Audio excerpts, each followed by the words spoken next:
Hello বন্ধুরা, তোমরা সবাই কেমন আছো? আমি অতটা ভালো নেই। তোমরা সবাই আশা করছি ভালো থাকবে। কারণ এধারে প্রচুর জল হচ্ছে। আর প্রতিদিন জলে ঘরে বসে থাকতে কার ভালো লাগে বলো? তাই সকাল সকাল উঠে মুখ টুক ধুয়ে ফ্রেশ হয়ে ছোলা খাইলাম, তারপরে জল জল খাইলাম, দিয়ে রেডি হচ্ছি খেলতে যাওয়ার জন্য, প্র্যাকটিস করার জন্য রেডি হলাম।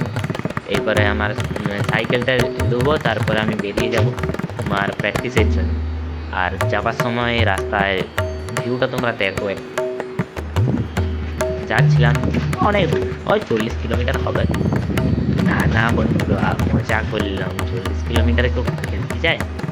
তারপরে আইলাম পল্টু দাদের ঘরে, দাঁড়ালাম, একটু ওয়েট করলাম, পল্টু দা তাড়াতাড়ি চলে এলো।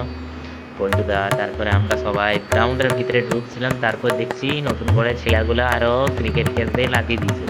অন্যদিন খেলতে আসেনি, কিন্তু তার জন্য আমরা আজকে দেখছিলাম। তারপরে ভাবলাম আমরা কোন ধারে খেলবো। আমি ভাবছিলাম পিচ একটা আলাদা করতে হবে, পিচ মানে ওই আলাদা ধারে খেলতে হবে, পিচ ওখানে করাই আছে।